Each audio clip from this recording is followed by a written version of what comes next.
Meus irmãos, a paz do Senhor. Quem vos fala, pastor Jóceles Moraes, para mais uma vez estarmos aqui, irmãos, adentrarmos na lição de número 3, amados. De número 3 da EBD, que tem por título o Avivamento do Novo Testamento. O textual está registrado no livro de João, capítulo 4, verso 10, assim. Jesus respondeu e disse-lhe: Se tu conhecer o dom de Deus, e quem é que te diz, dá-me de beber, tu lhe pedirias e ele te daria água viva. Verdade prática é que a palavra de Deus revela raízes de um verdadeiro avivamento espiritual, né, que perpassa a história. Leitura bíblica clássica está registrada no livro de João, capítulo 4, do versículo 7 ao 15, né? Os amados acompanhem em casa para nós ganharmos tempos, né?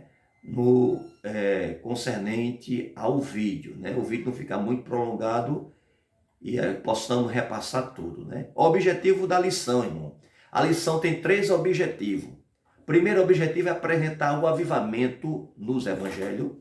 Segundo objetivo é saber como se deu o avivamento no livro de Atos Apóstolos. E terceiro objetivo da lição é conhecer o avivamento nas epístolas e no Apocalipse, no livro de Apocalipse. Introdução diz assim, irmão, na sua lição. Nesta lição, temos o panorama geral a respeito do avivamento do Novo Testamento. Estudamos o avivamento trazido por Cristo mediante aos homens, comissionado por ele. Era proclamar a mensagem de boas novas para Israel e o mundo. Desse modo, nosso Senhor trouxe a mais poderosa mensagem que os homens ouviram, a mensagem do reino de Deus. Os apóstolos do Senhor transmitiram esta gloriosa mensagem por meio de epístola e livros, né, irmãos? Mais uma vez, epístola por carta e livros, amém? E a palavra-chave, irmão, dessa terceira lição é Novo Testamento. Primeiro ponto diz assim: o avivamento nos evangelhos. Na lição diz assim: o Novo Testamento é a revelação última de Deus para o mundo. Abordamos primeiramente o avivamento em João, pois sua mensagem é a mais objetiva da parte de Cristo para a missão gloriosa entre os homens. Primeiro ponto, deixa eu observar aqui, o Novo Testamento é a revelação última de Deus para o homem.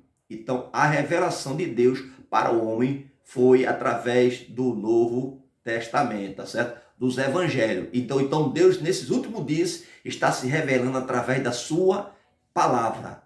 Então, o homem, ele é transformado, né? O homem, ele é resgatado através da palavra de Deus. E essa palavra, irmão, essas epístolas foram ungidas, foram escritas, tá certo, irmão? Por homens inspirados por Deus, tá certo? Não foi qualquer homem que escreveu ali, estão aqui, não, foi homens inspirados por Deus. A inspiração vem de Deus, não vem do homem, tá certo? E diz aqui também que o avivamento de João, por sua mensagem, é a mais objetiva da parte de Cristo para a missão gloriosa entre os homens. A gente vai ver também que no livro Evangelho de João, ele é um livro diferenciado porque não é sinótico, ou seja, tem passagens no livro de João que não tem nos demais. Por isso que fala aqui que é um livro diferenciado para a missão gloriosa entre os homens. E o comentarista ele colocou em primeiro ponto aqui, irmãos, colocou o avivamento em João, né?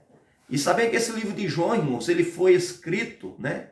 Essa epístola, no caso, né? O livro de João foi escrito, porque também tem algumas epístolas que João também escreveu, né? Com primeira João, segunda João, terceira João, e o livro da Apocalipse foi escrito numa época ali de 80 a 95 depois de Cristo, tá certo? Diz assim: sua abordagem difere dos outros 3 evangelistas.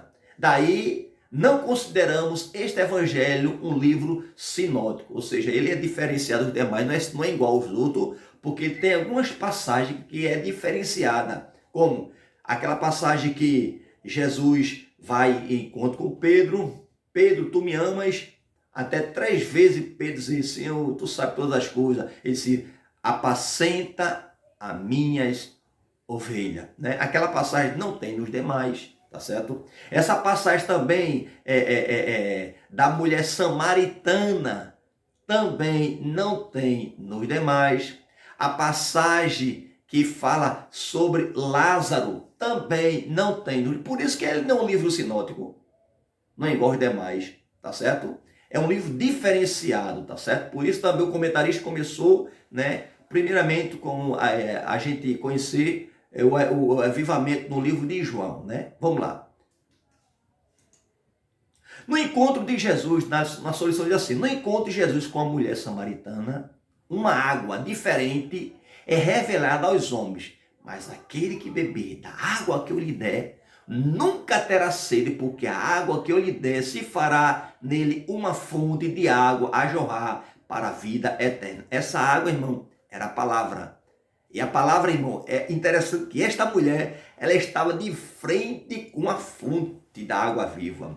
Hoje, para a gente se alimentar desta água, irmão, a gente tem que pegar a palavra de Deus e beber dela. Mas interessante que o diferencial para nós, para esta mulher, desprezada pelas as mulheres judias, né, é que ela bebeu da fonte própria, irmão. A fonte estava na frente dela. E Jesus estava alimentando a sede daquela mulher. De uma maneira tal, irmão, que quando ela é alimentada desta água, é revelada, Deus revela, Jesus revela que ele é o Messias, ele é a promessa.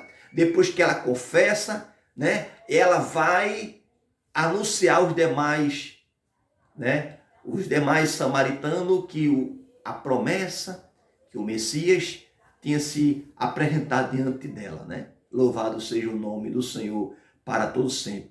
Preencher o vazio da alma com a salvação, sanar as necessidades espirituais e emocionais do ser humano, só Jesus pode fazer isso. Homem nenhum pode sanar, tá certo? Homem nenhum pode entrar no impenetrável. O que é o impenetrável? É o coração do homem, tá certo? Só Deus, ele entra através da sua palavra, que a sua palavra é espada de 2 gumes, e ele consegue discernir as intenções do coração, tá certo? O que seu coração está pensando, o que é que você está pensando, tá certo? Então, a palavra de Deus, ela é apta a discernir as intenções do coração. Diz um pouco mais, esse é o maior de todos os avivamentos que uma pessoa pode experimentar. Esse é um dos maiores avivamentos, né? Porque quando a palavra entra, irmão, a pessoa fica diferente, irmão. A palavra fica alegre, a palavra ela dá força, a palavra mata a sede, a palavra vigora no ser humano, a palavra ela dá uma vitalidade diferenciada, irmão. Tá certo? Por isso que esse é o maior de todos os avivamentos que uma pessoa pode experimentar. E aquela mulher teve essa experiência, irmão, pessoal com o próprio Jesus. E nossa colocação aqui, irmão, é que a gente colocou aqui que de modo bem profundo, João teve a revelação dada pelo Espírito Santo acerca da divindade de Jesus. Ele teve esta revelação dada pelo Espírito Santo a respeito da divindade de Jesus. Ele viu a eternidade de Jesus quando escreveu os primeiros versículos do seu livro, que diz assim, no princípio era o Verbo, e o Verbo estava com Deus, e o Verbo era Deus. Então esse Verbo aqui era o próprio Jesus. Então isso foi uma revelação, irmão, da parte de Deus, tá certo? Foi uma revelação pelo Espírito Santo de Deus que João revelou, né, no seu evangelho, onde os demais não têm essa passagem. Por isso que o comentarista começou pelo livro de João, o evangelho de João, por ter essas colocações, né, irmãos, diferenciadas, né, irmãos? Louvado seja o nome do Senhor. Agora, o avivamento em Mateus, no evangelho de Mateus. O evangelho de Mateus, ele foi escrito no ano de 60 depois de Cristo. Já o de João Ele foi escrito lá depois, muito tempo depois, foi na década de 80 e 95 depois de Cristo, né? Antes de Cristo, depois de Cristo. E é considerado, o Evangelho de Mateus é considerado o Evangelho do Reino ou Evangelho do Rei. O propósito primário de Mateus é revelar aos judeus e depois ao mundo que Jesus é o Messias prometido no Antigo Testamento por meio dos profetas. Então, o Evangelho de Mateus, ele foi designado primeiramente para os judeus, como Mateus está registrando aqui, para depois ao mundo, tá certo? E eu acredito, irmão, que a ordem deve ser essa mesmo. Não é questão de acepção, não. Primeiramente, o povo... Não é nesse sentido, não, viu, irmão? Primeiramente, a casa estava desarrumada. O povo estava desacreditado. O povo condenou Jesus. Então, começa a salvação em casa. Começa na sua casa, começa na sua rua, começa na escola. Tá certo, irmão? Começa lá, para mostrar que Jesus, ele salva e transforma o mais vil pecador. E, principalmente, que Jesus, ele perdoa, irmãos, né? Os nossos pecados. Diz um pouco mais, que nossa colocação aqui, o grande mistério desta revelação foi que Jesus não veio ao mundo com pompas, né? Dizendo que Jesus não veio ao mundo, né, como filho de Deus, não, porque tem pessoas, irmão, que andam muito inchado. Tem muitos crentes inchados, irmão, no meio na face da terra, né? Se acha que pode, porque é um instrumento de Deus e já anda diferente. Irmão, seja humilde, irmão. A gente vê que Jesus não veio com pompa, irmão. Que Jesus também não veio, irmão, com um exército, né, poderoso de pessoas humanas, irmãos. E ele está na frente ali, um exército para mostrar sua força. Não, irmãos. A gente vai ver como Jesus veio, irmão. Ele veio como filho do homem, irmão. Ele veio como filho do homem, irmão. Ele nasceu pobre, num berço humilde, como um servo humilde e sofredor. Ele veio a este mundo por amor de mim, por amor de você. Assim Mateus revela o real avivamento que o mundo poderia vivenciar. Já o avivamento, amado, no Evangelho de Marcos, ele foi escrito, esse Evangelho, irmão, cerca de 55 a 65 depois de Cristo. A gente observa que ele foi escrito um pouco na frente, um pouco depois, né? Aliás, antes, né, do ser escrito o livro de Mateus, e foi até 65, essa faixa aí, entre 55 a 65, foi escrito. Era pessoas, observamos que Mateus estava em determinado lugar, Lucas em determinado lugar, Marcos em determinado lugar, e João em determinado lugar. A gente vê que João estava na ilha de Patmos, muitas vezes, né? O livro da Apocalipse, algumas epístolas, né? A gente vê que ele estava em outro determinado lugar, tá certo? Para ficar bem claro aqui, este primeiro ponto aqui, a gente começar no livro de Marcos. Jesus é apresentado no livro de Marcos como um servo em 3 aspectos. Primeiro aspecto, ele mostra que Jesus foi como um servo vencedor sobre as enfermidades, sobre os demônios e sobre as forças da natureza e da morte. Ou seja, ele veio como servo, mas vencedor, irmão. Tá certo? Sobre as enfermidades, sobre os demônios e sobre a força da natureza e a morte. Tá certo? O segundo aspecto de Jesus que ele veio também, irmão, veio como um servo sofredor. Ele, como sofredor, ele foi maltratado pelos líderes judaicos, sacerdote, traído por Judas, um dos seus discípulos, e humilhado pelos soldados romanos. E o terceiro aspecto, ele apresenta Jesus como servo triunfante. Observa aqui, ele apresenta primeiro Jesus como um servo que ele venceu as enfermidades. No segundo aspecto, mostra que Jesus como um sofredor, um servo que foi sofredor, maltratado. E no terceiro aspecto, já mostra Jesus aqui como um servo triunfante. Por que triunfante? A mensagem do anjo às mulheres que foram ao seu túmulo afirmam: já ressuscitou. A mensagem, já ressuscitou, não está aqui, né? Como está registrado no livro de Marcos, capítulo 16, versículo 6 a 8. Assim, o nosso Senhor foi morto.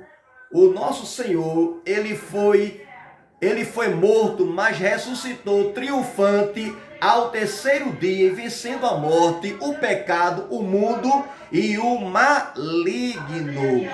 Diz um pouco mais aqui, irmãos. Passando o comerciante aqui. Vendendo seu produto, Deus abençoe, meu filho. E nossa colocação aqui, irmão, é que desde o início, o Evangelho de João é uma mensagem de avivamento. Ou seja, os judeus estavam acostumados e cansados de ouvir palavras vazias dos escribas, irmãos. Palavras sem alicerce. Falava, mas não vivenciava o que falava. Palavras vazias dos escribas e dos fariseus e saduceus. Mas a mensagem de Jesus era plena de poder e de autoridade, né? Era plena de poder e de autoridade. Lázaro estava lá, naquele túmulo. Jesus disse: tirai a pedra. Jesus deu autoridade. Vocês têm que tirar essa pedra. Ou seja, quem colocou a pedra foi o homem da dificuldade, da incredulidade. Vocês vão tirar para Deus para eu operar. E quando o homem removeu a pedra, Jesus: Lázaro, sai para fora. Então, era um evangelho de poder. Jesus veio com muito poder, com muita autoridade, né? E no evangelho, irmão, já no evangelho de Lucas, o evangelho de Lucas foi escrito cerca de 60 a 65 depois de Cristo. Lucas, irmãos, sabemos que era um médico amado e é considerado o evangelho do Filho do Homem, né? Pelos estudiosos. Lucas, por ser um médico, irmão, ele as suas colocações eram mais, diga assim, preciosas, no sentido assim, era mais polido, ele é mais detalhista, irmãos, nos fatos que foi registrado, né? A gente vê aqui, né, como tem na sua lição, nenhum outro evangelista retrata tão bem a humanidade de Jesus. Lucas registra o nascimento singular do Salvador, bem como a mensagem dos anjos aos pastores, né? E também diz que um novo tempo que chegava para Israel e o mundo. Era um avivamento enviado do céu. A gente vê que Lucas, ele trouxe essa mensagem de uma maneira diferenciada, no sentido ele mais preciso em fatos, por ser uma pessoa mais culta, né, irmão? Uma pessoa que estudou, né? Um conhecimento na vida secular, até nas colocações. Às vezes a gente vê um fato, vai repassando, mas não repassa com tanta particularidade como o doutor, o amado médico Lucas, ele passou aqui nesse evangelho, né, irmão? Este homem que foi levantado para também ali registrar, né, esses fatos. E a nossa colocação, irmão, que Lucas relata impressionantemente como Jesus nasceu, como uma humilde criança num berço de palha. Deixar bem claro, né?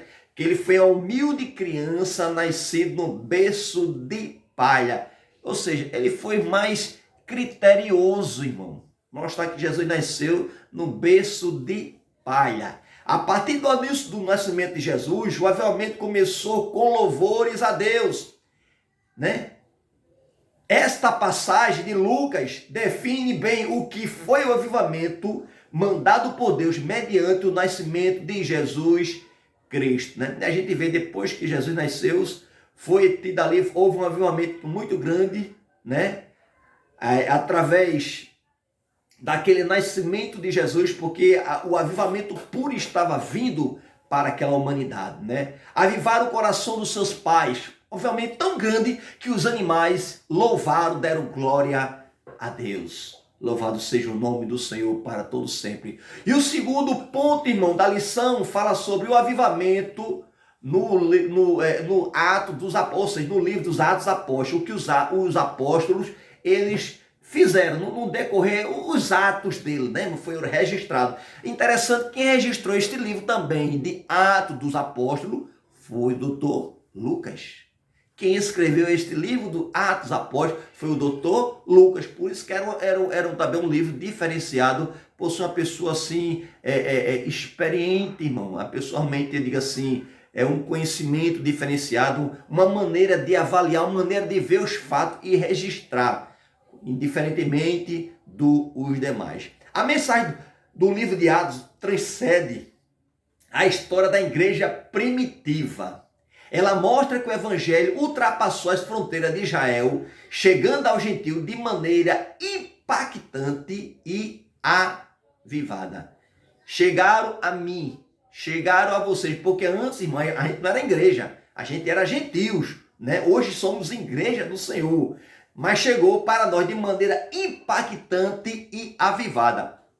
E essa mensagem me alcançou e eu estou aqui. A Bíblia diz, dai de graça o que de graça recebesse. Estamos compartilhando, irmãos, aprendendo junto, né? A lição desse primeiro trimestre, terceira lição, para a glória do nome do Senhor. Porque essa mensagem também chegou à minha pessoa, que era eu, irmão, um miserável, um desgraçado, sem Deus, sem salvação. Jesus me chamou. Jesus, não foi eu que escolhi a ele, mas ele escolheu a mim, irmão. Ele escolheu você. Agora, ide por todo mundo e pregar o evangelho. Não fosse vós que escolheste a mim, mas eu escolhi a vós. E vades e dê fruto, e o vosso fruto permaneça. Então a gente tem que dar fruto, irmão. Estamos um dos frutos aqui, compartilhando, estudando a lição para a glória do nome do Senhor. Também isso é a obra do Senhor, né, irmão? A nossa consideração aqui no começo aqui é que o livro de Atos Apóstolos foi registrado pelo Dr. Lucas, como a gente já viu, em cerca do ano 63 depois de Cristo. O livro de Atos dos Apóstolos, ele foi escrito no ano de 63 depois de Cristo, irmão, tá certo? Sabemos que o livro de Lucas foi escrito no ano de 60 a 65 e o de Atos foi escrito no ano de 63 depois de Cristo. Interessante que alguns pontos que acontecia ali, vivenciado pelo o Dr. Lucas, ele, como era atos feito pelos os apóstolos de Jesus, ele registrava separadamente. Mas o registro que Jesus fazia, ele registrava no Evangelho, porque a gente vê que aqui o livro de Lucas, ele foi escrito, irmão, ele foi escrito no ano de 60 a 65, de Atos Apóstolos, no ano de 63 depois de Cristo, então, porque alguns pontos, né, ali já estava sendo registrado, mas Lucas teve o cuidado de separar esses acontecimentos, esses atos dos apóstolos, para registrar em outro livro, não para registrar no livro de Jesus, tá certo? O livro, ou seja, o evangelho que ele estava escrevendo ali, né? O evangelho de Lucas, segundo o que os feitos que Jesus tem feito para ser registrado naquele evangelho. Primeiro subponto do segundo ponto diz assim, o avivamento na igreja primitiva. No primeiro capítulo de Atos, o evangelista registra a palavra de Jesus quando nosso Senhor disse aos apóstolos em sua despedida, vós sereis batizados com o Espírito Santo, não muito depois desses dias. O cumprimento dessa profecia da vida da igreja seria o maior avivamento ocorrido na história. Ou seja, então o povo teria que estar em Jerusalém. No Monte das Oliveiras, tudo era em Jerusalém, porque o monte estava lá em Jerusalém, então não podia estar distante. Sabemos que Jesus, irmão, quando ressuscitou, alguns discípulos dele estavam distanciando de Jerusalém. Jesus foi ter encontro com ele, né? Ali no caminho de Emaús, depois que Jesus ali avivou aquelas vidas ali, irmão, presador, um avivamento ali, elas tiveram força para voltar para Jerusalém, para receber o revestimento de poder. Segundo o subponto, irmão, diz assim, o segundo subponto diz assim, no segundo ponto, a descida do Espírito Santo. O batismo do Espírito Santo, irmão, registra em Atos 2. É o cumprimento da promessa de Deus feita em 835 a.C. por quem? Por profeta Joel. Você vai ver lá em Joel, capítulo 2, versículo 28 e 29, tem esta promessa do batismo, a descida do Espírito Santo, o batismo no Espírito Santo, tá certo, irmãos? Então, esse evento trouxe um avivamento espiritual no nascimento da igreja, irmão. Antes da chegada do Espírito Santo, nosso Senhor reuniu os discípulos e deu-lhe grande comissão, né? Dias depois, receberam o cumprimento da gloriosa promessa quando foram cheios do Espírito Santo, né? Para executar a grande missão para pregar o evangelho, é preciso receber avivamento que vem do alto. Não é avivamento, irmão, do homem. Deixar bem claro aqui, o homem não tem nada. O homem não aviva nada se não vier da parte do Senhor. A gente vê tantos avivamentos, hoje é trabalho de avivamento, irmão, mas o avivamento quem tem que ter é Jesus, né? Olha, em nome de Jesus, mas não, receba avivamento do homem, você vai entrar do mesmo jeito e vai sair do mesmo jeito, talvez até pior, porque vai sair mais menino, né? E quando você aprende que o avivamento quem faz o avivamento vem de cima, tá certo? E quem aviva é o Espírito Santo, quem batiza é o Espírito Santo de Jesus, tá certo? Por intermédio do próprio Jesus, tá certo? E se não for Jesus na frente, irmão, não tem avivamento de Deus. Tem avivamento aqui da terra. Você sai alegre e for perguntar qual foi a palavra, leitura. Qual foi a leitura hoje? A leitura. Não sei, só sei que foi o fogo que desceu. Porque não foi avivamento vindo de Deus. Porque se fosse de Deus, você sabia a leitura, porque a palavra arde no seu coração. Amém, irmão? E nossa colocação é que, dali em diante, os apóstolos foram cheios do poder de Deus e pregaram o evangelho de Cristo em Jerusalém. E dali levaram a mensagem de salvação a todos os lugares onde puderam chegar. Foram usados para curar enfermos e libertar oprimidos do maligno. Ou seja, então, Jesus ensinou, vinde a mim, agora vinde após mim, que eu vos farei pescador de homens. Ou seja, depois que Jesus ensinou, preparou e disse, agora esperai a promessa que vem do alto. Eles esperaram e foram revestidos de poder, irmão. Tá certo? Porque precisamos de revestir, porque o poder que vem do alto, irmão, ele dá para que possamos ser destemidos, irmão. Né? Destemido o adversário, destemido, irmãos, o que o mundo muitas vezes se levanta, porque sabemos que o Senhor está conosco. E de uma maneira tal que quando os apóstolos, irmão, falavam em nome de Jesus, seja curado, era curado. Em nome de Jesus, pessoas que estavam perturbadas por demônio, saia, e o demônio saía, mas tudo era em nome de Jesus. Observamos que a bênção, irmão, vem em nome de Jesus, tá certo? Quando você vê alguns irmãos falando, sai, mas se não tiver a palavra-chave, que é Jesus que repreende, é Jesus que faz que a pessoa seja curada, é Jesus que a pessoa faz com que a pessoa seja liberta, as coisas acontecem. Se não for, pode ficar certo que a pessoa fica do mesmo jeito, porque o nome de Jesus tem poder, tá certo? E o terceiro ponto, irmão, é que o avivamento nas epístolas e no livro do Apocalipse. Primeiro ponto é assim.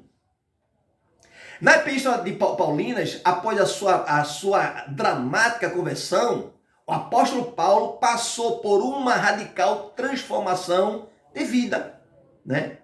De perseguidor. Deus o transformou em pregador, apóstolo e doutor do gentil. Sabe que Saulo pediu carta para perseguir ao povo em Damasco.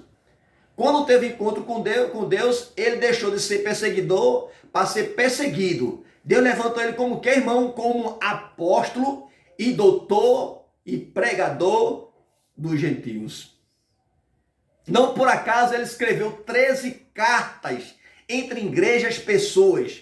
Em sua epístola destinada às igrejas, podemos destacar, temos como a justificação pela fé em Romanos, a salvação em 1 Coríntios e 2 Coríntios, a transformação do corpo por ocasião da volta de Jesus em 1 Tessalonicense, o advento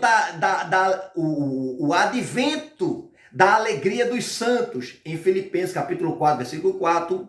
Todavia, especialmente vale destacar o apelo do apóstolo aos Efésios, mas enchei-vos do Espírito, que está registrado lá no livro de Efésios, capítulo 5, versículo 18. Esse apelo continua a ecoar continuamente, atualmente, viu, irmãos? E o segundo ponto, irmão, do terceiro, segundo ponto, subponto do terceiro ponto, fala sobre as epístolas gerais ou universais. As epístolas universais, está na sua lição, apresenta 8 documentos aparentes perspectivas avivalistas. Elas revelam princípios que dão suporte à verdade, à verdadeira vida cristã. Essa epístola revela a supremacia de Cristo em toda as esferas da vida. A gente vai observar aqui no livro de Hebreu, essa epístola, livro não, né? Epístola de Hebreu, que foi escrita no ano 67 a 69 depois de Cristo, revela, e sabemos que o livro de Hebreu, ninguém sabe quem foi que escreveu, o autor, né, irmão?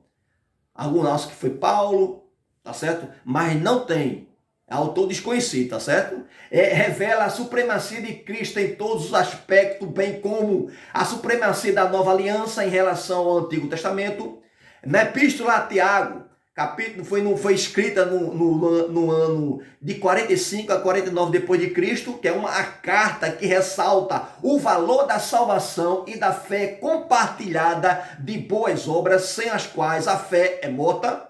Também na epístola de 1 Pedro e 2 Pedro, que foi escrita no ano de 60 a 68 depois de Cristo, ressalta o valor da fé e do sofrimento por Cristo com esperança, amor e santidade, condições indispensáveis para o avivamento espiritual. Já na epístola de 1ª, 2ª e 3ª João, que foi escrita, registrada no ano de 95, de 85 a 95 depois de Cristo, ensina que o cristão fez uma vida santa diante de Deus, com justiça e alegria. Já na epístola de Judas, não foi ali documentada, foi escrita no ano de 70 a 80 depois de Cristo, cuja mensagem é a batalha pela fé que uma vez foi dada, né? E o terceiro subponto, irmão, do terceiro ponto, aqui no livro de Apocalipse, o último livro da Bíblia, que foi escrito no ano de 90 a 96 depois de Cristo, traz a revelação singular a respeito dos fins dos tempos.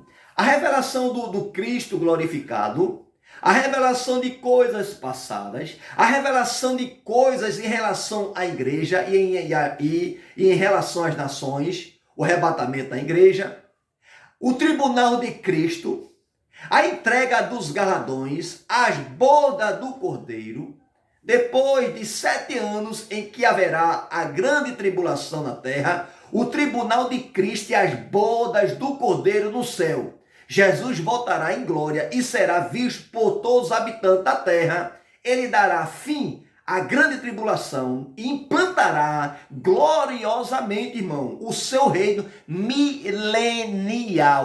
Nesse dia, o mundo viverá o maior e o último avivamento da história. O maior e o último avivamento da história, porque estará diretamente com a fonte do avivamento, com o próprio Jesus. Nossa colocação é que no milênio será um período, observamos aqui, de 1000 anos, certo? No período milenial, Jesus governará a terra, juntamente com sua igreja glorificada, preparando-a no perfeito estado eterno. Amém, irmãos? Então, esse momento vai ser um momento de alegria, porque no período milenial, Jesus governará a terra juntamente conosco, irmão, com a igreja do Senhor. Já veja, governando junto com Jesus, irmãos. Tome posse desta herança, tome posse desta palavra, que é a palavra de Deus, registrada aqui, livro da revelação, irmãos. Algo que vai acontecer, algo que nós acreditamos que vamos ali juntamente governar com Jesus, juntamente com a sua igreja glorificada, preparando-se no perfeito estado eterno. E a conclusão, irmão, é que no Novo Testamento, a revelação de Deus para a sua igreja é a mensagem da salvação para toda a humanidade. Por isso, ao longo desse divino documento, podemos perceber a vontade de Deus para um avivamento genuíno do seu povo. No geral, o Novo Testamento revela o plano de Deus para o mundo, bem como suas diretrizes para que a igreja exerça de maneira avivada sua missão na terra. Nossa colocação é que o avivamento no Novo Testamento começa com Jesus, mas não termina com ele. A sua mensagem ultrapassa o tempo e a história e é projetado para todos os séculos. Que Deus abençoe a sua vida. Que Deus abençoe o seu ministério, Deus abençoe a sua chamada de Deus, né, na sua vida. Deus abençoe a sua parentela. Compartilhe esse material, irmão. Irmãos, se inscreva no canal, irmão. Você que não é inscrito, ajude esse canal a crescer para a glória do nome do Senhor. Não custa nada, irmão, você dá um like, irmão. Não custa nada de você ali se inscrever no canal, irmão. Porque você fazendo isso, você está fazendo a obra de Deus, irmãos. Estão botando material para também possa ajudar outros irmãos que estão precisando de uma palavra de Deus. Deus abençoe a sua vida em nome de Jesus.